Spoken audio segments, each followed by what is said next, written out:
이미 오래전부터 예고된 일이긴 했는데요. 미국 트럼프 대통령이 모든 나라에 25% 관세를 매기기 시작했습니다. 그리고 여긴 호주도 예외가 아니죠. 뭐라고 했냐면요. 뭐 외무장관인가요? 통상장관인가요가 얘기했는데 관세를 막기 싫으면 호주에 있는 산업시설을 미국으로 옮겨라 라고 했습니다. 그럼 이제 호주에는 일자리가 그만큼 줄어들게 되는 거예요. 진짜 해도 너무하는 겁니다. 자, 이 기사의 타이틀처럼요. 호주는 진짜 우리한테 어떻게 이럴 수 있나 싶을 겁니다. 그동안 미국을 친구라고 생각해서 미국 편에 서서 그냥 굳은 일을 마다하지 않았는데 어떻게 이럴 수 있나 싶을 겁니다.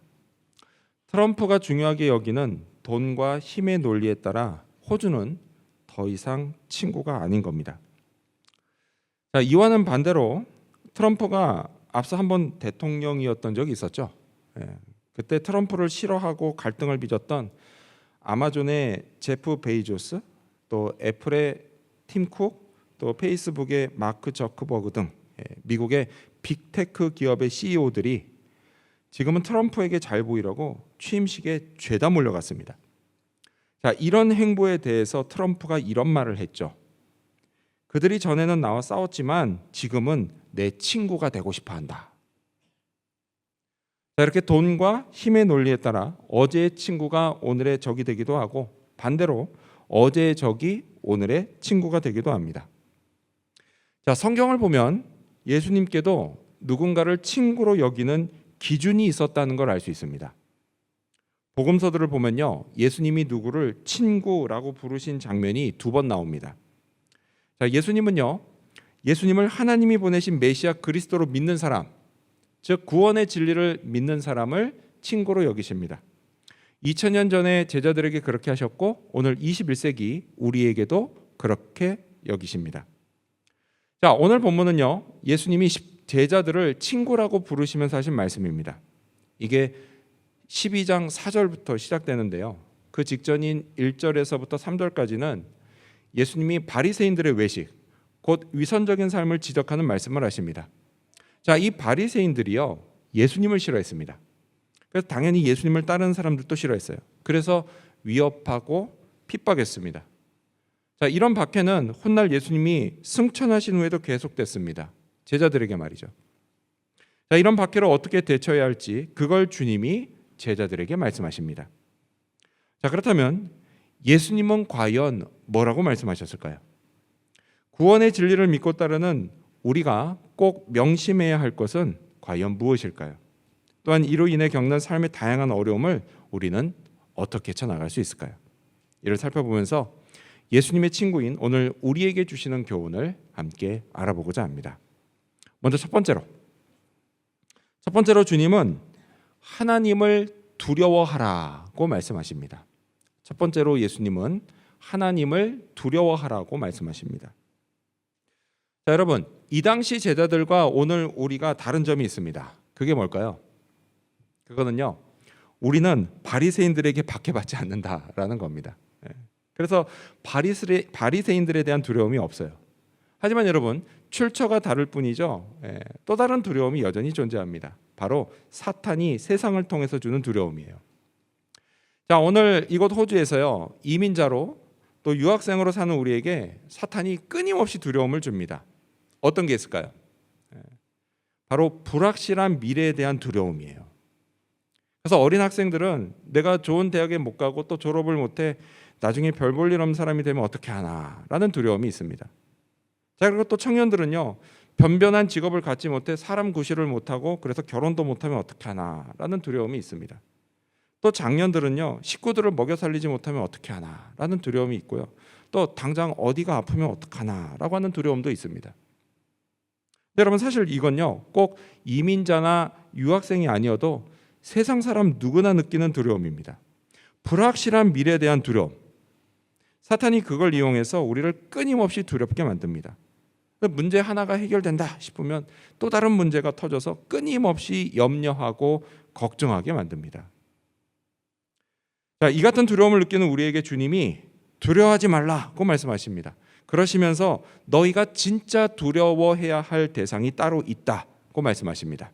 자, 여러분 가져오신 성경을 읽겠습니다. 성경 누가복음 12장 5절입니다. 함께 읽겠습니다. 시작. 마땅히 두려워할 자를 내가 너희에게 보이리니 곧 죽인 후에 또한 지옥에 던져넣는 권세 있는 그를 두려워하라. 내가 참으로 너희에게 이르노니 그를 두려워하라. 아멘. 여러분, 사실 몸이 죽는 것보다요 훨씬 더 두려운 게 뭐냐? 영혼이 죽는 겁니다. 몸이 죽은 다음에 지옥에 떨어져서요 불과 유황이 타는 못에서 영원히 고통받는 것, 여러분 그게 진짜 두려운 일이에요.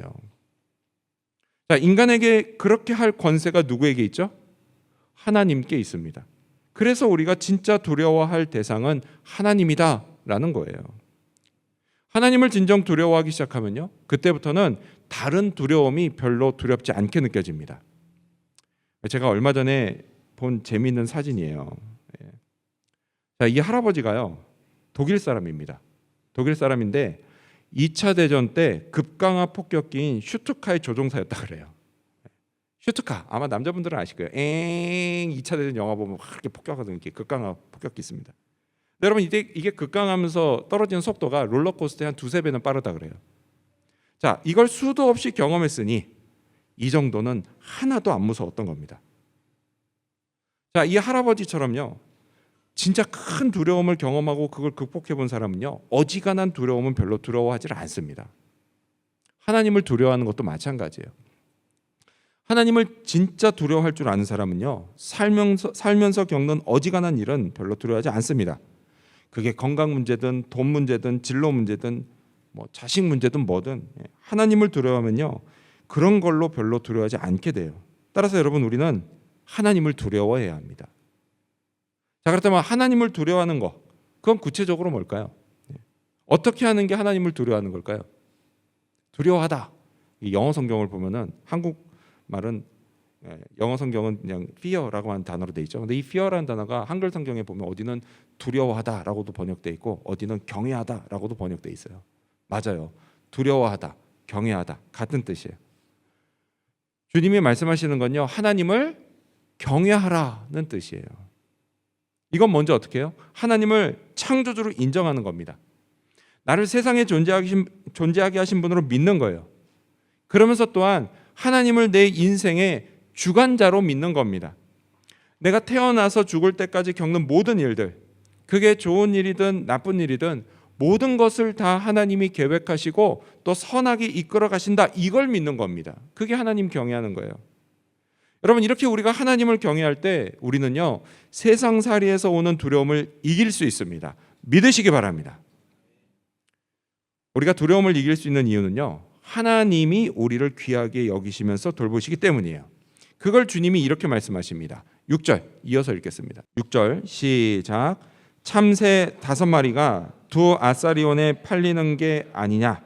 그러나 하나님 앞에는 그 하나도 잊어버리시는 바 되지 아니하는도다. 아멘. 자, 여기 보면 아사리온이 나와요. 여러분 이게 화폐 단위인데 우리 2주 전에 그때 설교에서는 1데나리온 이야기한 적 있었죠. 네. 여러분 이 1아사리온은요 16분의 1데나리온입니다. 그러니까 1데나리온이 하루치 웨이지예요. 그렇죠? 그래서 오늘 여기 호주로 치면은 참새 5마리가 얼마냐? 한 24달러 정도가 됩니다. 참새 5마리가. 그러니까 한 마리당 대략 얼마예요? 5불꼴이죠. 여러분 5불이면은 커피 한 잔 값입니다. 자, 그런데 여러분 여기 흥미로운 게 있어요. 자, 똑같은 말씀이 마태복음 10장 29절에도 기록이 되어 있는데 거기에는 뭐라고 되어 있냐면 2마리가 한 아사리온이다라고 되어 있어요. 자, 그럼 여러분 제가 퀴즈를 내겠습니다. 2마리가 한 아사리온이면 그러면 이 아사리온이면 모두 몇 마리일까요? 요즘 하도 스마트폰으로 뭘 계산하니까 이 어려운 암산이 어렵죠? 어렵습니다. 몇 마리예요? 4마리예요. 4마리. 그럼 좀 뭐가 좀 이상하죠? 누가복음은 분명히 이 아사리온의 5마리라고 했는데 계산해 보면은 그게 아니라 이 아사리온의 4마리라는 거예요. 뭐가 좀 이상해요. 왜 그런지 아세요? 사실 둘 다 틀린 건 아닙니다. 둘 다 맞는 얘기예요. 왜냐? 여러분 그때 당시에는요. 참새 4마리를 사면 1마리를 덤으로 줬다 그럽니다. 그래서 4+1 뭐 그거 있잖아요. 그건 거예요. 따라서 여러분 지금 주님이 말씀하신 그 하나 그게 뭐예요? 덤으로 주는 바로 그 참새를 말하는 거예요. 자, 그런데 주님이 뭐라고 하시죠? 그 덤으로 주는 참새까지도 하나님이 잊지 않고 다 기억하신다라고 말씀하십니다. 그러니 너희에게는 오죽하시겠느냐라고 말씀하시는 거예요. 자, 이어지는 주님의 말씀을 읽겠습니다. 7절 스크린 보시면서 읽어볼까요? 누가복음 12장 7절입니다. 시작. 너희에게는 심지어 머리털까지도 다 세신 바 되었나니 두려워하지 말라. 너희는 많은 참새보다 더 귀하니라. 아멘. 하나님이 심지어 어떻게 하신다고요? 너희 머리털까지도 다 세셨다라고 말씀하세요. 근데 여러분 이걸 자세히 보세요. 세고 계시다가 아니에요. 그렇죠? 이미 다 세셨다는 겁니다. 세신 바 되었다라고 그러잖아요. 이미 다 세신 거예요. 그래요, 여러분. 이렇게 하나님은요, 오래전부터 우리 한 사람 한 사람의 모든 거를 이미 다 알고 계십니다. 심지어 머리털이 몇 개인지도 다 아세요.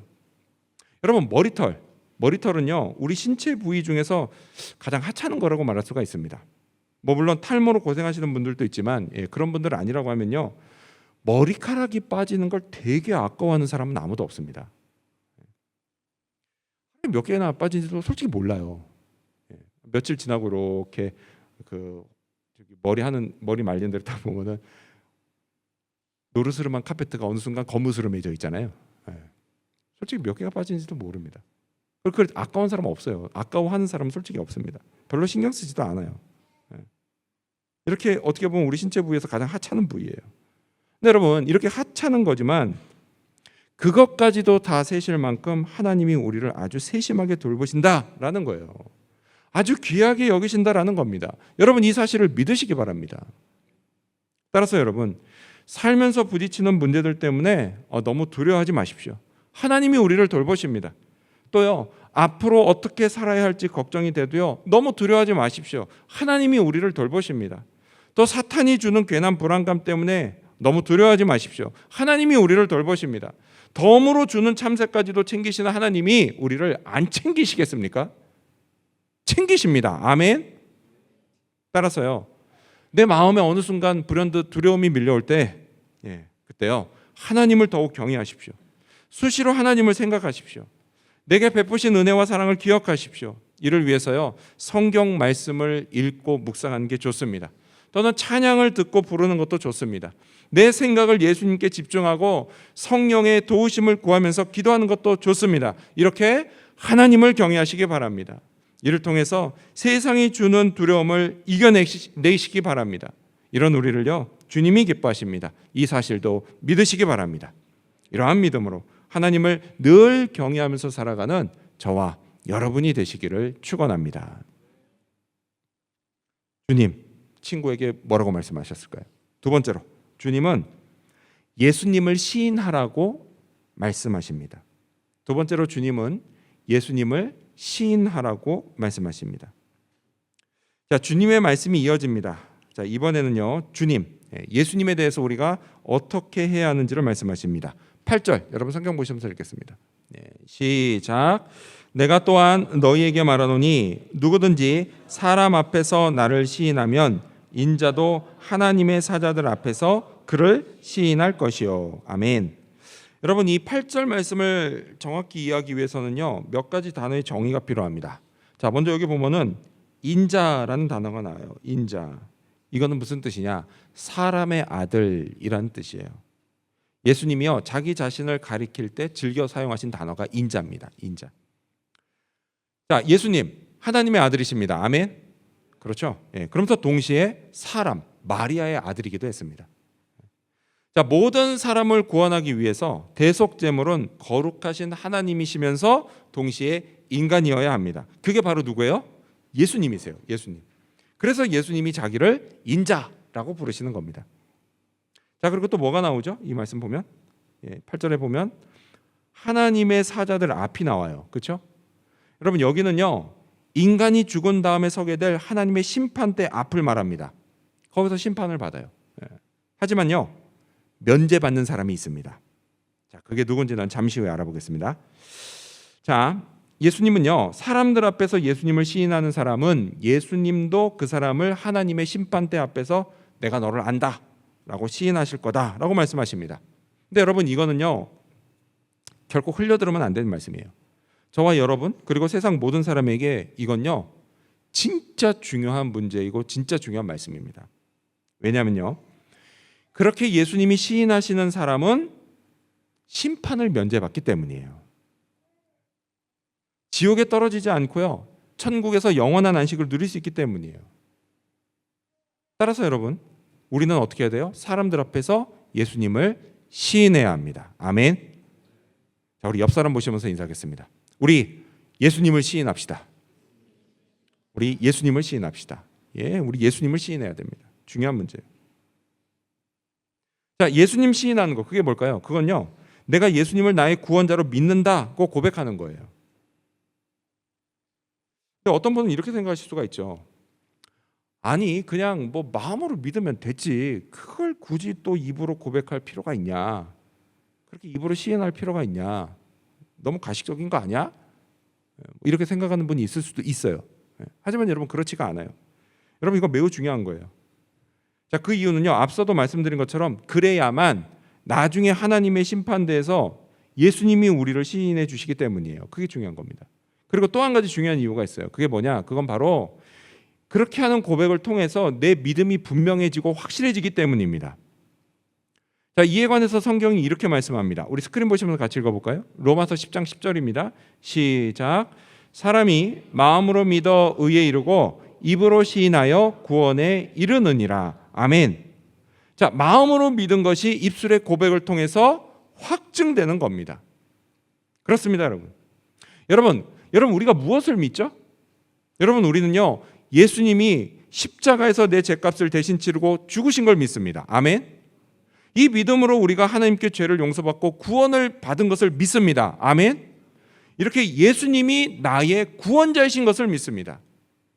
이 믿음을 고백하라는 거예요. 어디서요? 사람들 앞에서 공개적으로 하라는 겁니다. 여러분은 모두 그렇게 하고 계시죠? 그렇죠? 주변에 안 믿는 가족이나 친구들 앞에서도 내가 예수님을 믿는 하나님의 사람이라는 걸 고백하시죠? 예수님이 내 구원자요, 또한 내 인생의 주인이신 걸 고백하고 시인하시죠? 예, 아주 잘하고 계시는 겁니다. 잘하고 계세요. 꼭 그렇게 하셔야만 합니다. 여러분, 이거는요, 그렇게 해도 되고 안 해도 되는 그런 문제가 아니에요. 여러분, 이건 반드시 해야 하는 겁니다. 예수님이 그래야 한다고 말씀하셨습니다. 근데 문제가 있죠. 무슨 문제가 있어요? 사실 이게 말처럼 쉬운 일은 아니다라는 문제가 있습니다.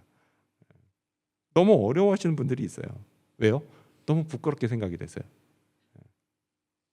한 오래된 부부가 상담가를 찾아왔습니다. 이 아내분이 아주 우울증을 아주 심하게 앓고 있었어요. 그래서 결국은 하다 안 돼가지고 상담을 받으러 오신 거예요. 근데 상담가가 딱 보니까 이유가 딱 하나였습니다. 뭐냐? 오랜 세월 아내가요, 남편에게 사랑을 느끼지 못했기 때문인 거예요. 남편이요, 표현을 하지 않았다는 겁니다. 다 그렇진 않지만 아마도 경상도 남자분이었던 것 같아요. 표현을. 그래서 상담가가 남편에게요, 지금 여기서 아내분에게 사랑한다는 말을 한번 해보시라고 했습니다. 그랬더니 남편이 이걸 되게 부끄러워하면서 계속 머뭇거리는 거예요. 아유, 해보시라고. 아유. 상담가가 앉으죠. 계속해서 재촉했습니다. 그러자 시간이 좀 지나고 남편이 마지못해 결국 이렇게 말했다고 합니다.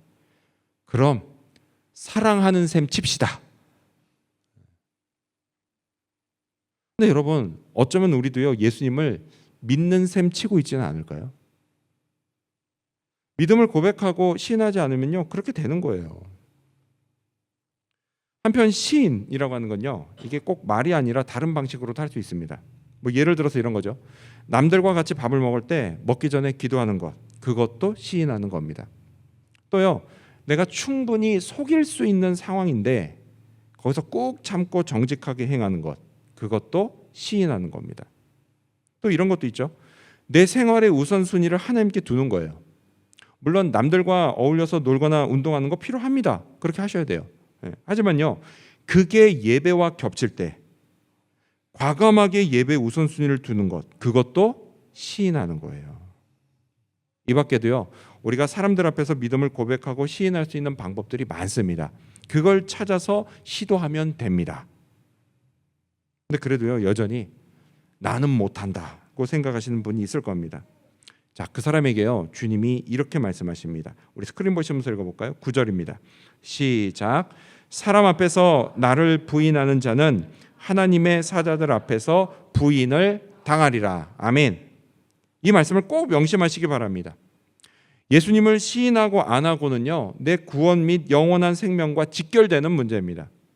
심판대에서요, 예수님이 나는 쟤 모른다, 나는 쟤 모른다 이러시면요, 그건 진짜 큰일 나는 겁니다. 저와 여러분 우리 모두에게는요, 이런 일이 없기를 바랍니다. 그때도 예수님께 인정받는 사람들이 되길 바랍니다. 근데 그럼에도 불구하고 여전히 나는 절대 못한다, 절대 못한다 이렇게 생각하시는 분이 있다면요, 그분은 예수님이 나를 위해 무슨 일을 당하셨는지를 꼭 생각하시기 바랍니다. 성경이요, 이렇게 증언합니다. 히브리서 12장 2절을 보면 믿음의 주요 또 온전하게 하시는 이인 예수를 바라보자. 그는 그 앞에 있는 기쁨을 위하여 십자가를 참으사 부끄러움을 개의치 아니하시더니 하나님 보좌 우편에 앉으셨느니라. 아멘. 예수님이요, 나 때문에 수치를 당하셨습니다. 많은 사람들이 막 예수님께 침을 뱉고 욕을 했습니다. 채찍에 맞아서 피투성이가 된 몸으로 십자가에 달리셨습니다. 실오라기 하나 걸치지 못한 채 벌거벗겨진 채로 그런 몸으로 처절하게 거기서 죽어가셨습니다. 근데 여러분, 여기서 더 속상한 게 있어요. 아들이 이런 자기의 모습을 어머니께 있는 그대로 다 보여줄 수밖에 없었다라는 거예요. 예수님이 그렇게 죽으셨어요. 여러분, 이보다 더 창피하고 수치스러운 일이 또 있어요? 예수님이 무슨 잘못이 있었나요? 하나도 없었죠. 오로지 저와 여러분의 죄값을 대신 치르기 위해서였어요. 우리가 죄를 용서받고 구원을 받을 수 있게 해주시기 위해서였어요. 그 덕에 우리가 구원을 받았습니다. 저주가 아닌 축복을 받는 자들이 됐습니다. 영혼의 자유를 누리는 자들이 됐습니다. 천국에서 안식을 누릴 수 있는 자들이 됐고, 이 땅에서는 세상의 두려움을 이기며 사는 자들이 됐습니다. 이 놀라운 은혜를 우리는 다 예수님 덕분에 받았습니다. 따라서 여러분, 예수님을 생각하십시오. 믿음의 주요 또 온전하게 하시는 이인 예수님을 생각하십시오. 바라보십시오. 그리고 고백하고 시인하십시오. 이런 우리를 예수님도 시인하십니다. 하나님과 천사들 앞에서 우리를 아신다고, 내가 너희의 구원자라고 우리를 시인하시고 인정해 주십니다. 끝까지 책임져 주십니다. 이 사실을 믿으시기 바랍니다. 이러한 믿음으로 언제 어디서나 또 누구 앞에서나 예수님을 고백하고 시인하는 저와 여러분이 되시기를 축원합니다. 친구에게 하신 말씀, 예수님 뭐라고 말씀하셨을까요? 마지막 세 번째로, 주님은 성령을 모독하지 말라고 하셨습니다. 마지막 세 번째로, 주님은 성령을 모독하지 말라고 하십니다. 자, 끝으로 주님은 성령에 대해 우리가 어떻게 하는지 말씀하십니다. 10절, 여러분 성경 보시면서 읽겠습니다. 시작. 누구든지 말로 인자를 거역하면 사하심을 받으려니와 성령을 모독하는 자는 사하심을 받지 못하리라. 아멘. 자, 예수님은요, 말로 인자, 곧 예수님을 거역하는 사람은 용서받을 수 있다고 말씀하십니다. 어떻게 용서를 받죠? 회개하면 용서해 주세요. 회개. 그 대표적인 예가 누구예요? 성경에 나온 예? 베드로예요. 아주 결정적인 순간에 예수님 나는 몰라요 3번을 부인했습니다. 그리고 결국 어떻게 했어요? 회개하고 용서를 받았습니다. 자, 그리고 또 누가 있죠? 사울도 그랬어요. 예수 믿는 사람을 그렇게 핍박하고 다녔지만 그 역시 어떻게 됐어요? 결국 회개하고 용서를 받았습니다. 자, 하지만 여러분, 주님이 뭐라고 하시냐면 성령을 모독하는 자는 용서받지 못한다고 말씀하세요. 그만큼 이거 뭐예요? 심각한 죄입니다. 자, 그렇다면 어떻게 하는 게 성령을 모독하는 걸까요? 근데 여러분 이거는요 주의가 좀 필요한데요. 자, 여러분 성령은요 교회에서뿐만이 아니라 세상 곳곳에서 놀라운 일, 그러니까 기적을 행하십니다. 아멘. 예. 하지만 그렇다고 해서요 모든 사람이 다 성령의 역사를 믿는 건 아니에요. 뭐 그 중에는 누구도 있느냐? 이미 예수님을 영접하고 그리스도인이 된 사람들도 있어요. 여전히 믿지 못한 사람이 있습니다. 자, 바로 여기서 주의가 좀 필요한 거예요. 뭐냐? 여러분 이런 교인은요 믿음이 없는 건 아닙니다. 믿음이 없는 게 아니고 단지 경험이 없을 뿐이에요. 그 사람도 언젠가 때가 되면 성령의 역사, 성령의 기적을 체험하게 됩니다. 그러면요 그때부터는 믿지 말라고 해도 믿습니다. 믿음이 없는 게 아니에요. 함부로 정죄하시면 안 됩니다.